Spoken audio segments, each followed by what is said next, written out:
On this frigid Sunday evening, want to drive home the point that a winter storm warning remains into effect. If you're watching from maybe Carroll County, streaming from Frederick County, it has stopped. The problem with this system, the damage has already been done and cold weather lingers, so travel impacts will also linger. That's why the winter storm warning behind me, that pink shaded area, is in effect tonight and through the morning commute tomorrow, a big chunk of tomorrow. In fact, and I would not be surprised if this was extended in some way or another, just because the travel impacts are going to linger. Thanks a big part to the temperature.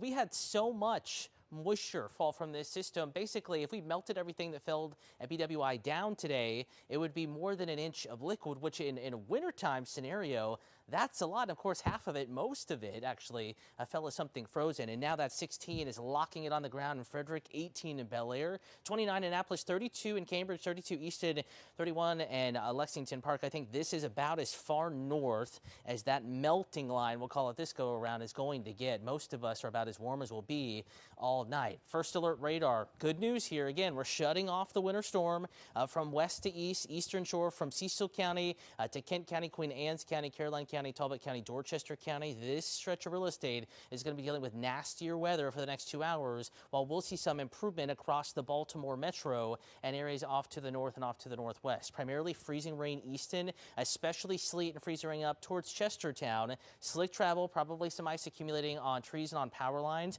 but not hearing of any widespread power issues. And if we can get this to move out of here within the next hour, we're going to shut off that risk, but we're eyeing it very closely for you. Again, current conditions 24 in Baltimore, 16 Westminster, still reporting snow, as is Frederick. So we actually have some colder air trying to work its way back in. Here's that process, though. Notice how rain, freezing rain and sleet moves out. Slightly colder air blowing back in, but we don't see much additional snow overnight tonight to tomorrow morning, but it's possible we could squeeze out some flurries. Again, not freezing rain. We're going to cool off the cloud layer once again overnight tonight. We're waking up to 17 Bel Air, 19 College Park, 25 in Cambridge. Just to simplify that, where you're sitting right now, essentially where you wake up tomorrow morning. Case in point, Harford County. Neighborhood forecast for Whiteford, 15. Abingdon, 19 degrees, a little closer to I-95 tomorrow morning.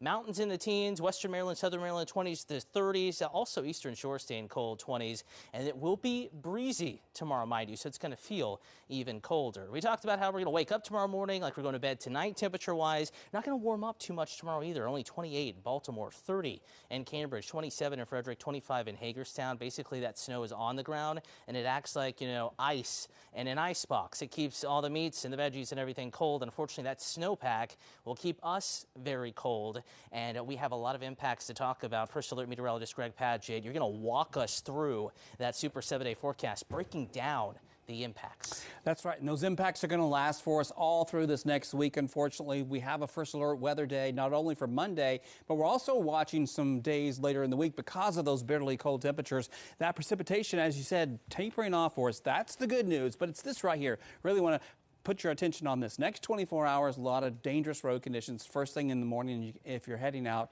you're going to have to watch it very carefully, even overnight tonight if you're going to be out. And then bitterly cold through Friday. That's going to be the big weather story for us. These are wind chills over the next 24 to 48 to 72 hours for us. And you can see Monday morning, 10 in Annapolis. It's going to feel like 4 in Frederick. It's going to get colder through the day on Monday for us. So Monday afternoon, it feels like 1 in Annapolis, 2 in College Park, and 3 down at La Plata. So you can see that colder air is seeping in. We start off our days on Tuesday morning, or Tuesday mid-morning, 5 in Annapolis, 1 back in Frederick, and 2 up in Elkton. So this cold air is not going anywhere for the next several days. You can see all the way through Wednesday morning, we're still in the single digits, and then it gets colder after that. Look at these wind chills forecasted for Friday morning, 13 below, 3 below Thursday morning, Saturday 9 below. Then we gradually warm things back up as we head towards the end of that period. And yes, Cutter, as you mentioned, for the 7-day forecast, we do have first alert weather days possible for that Thursday and Friday. Look at that. That's a little bit of light snow possible. We have a quick clipper coming through, so we could have more icy problems. We'll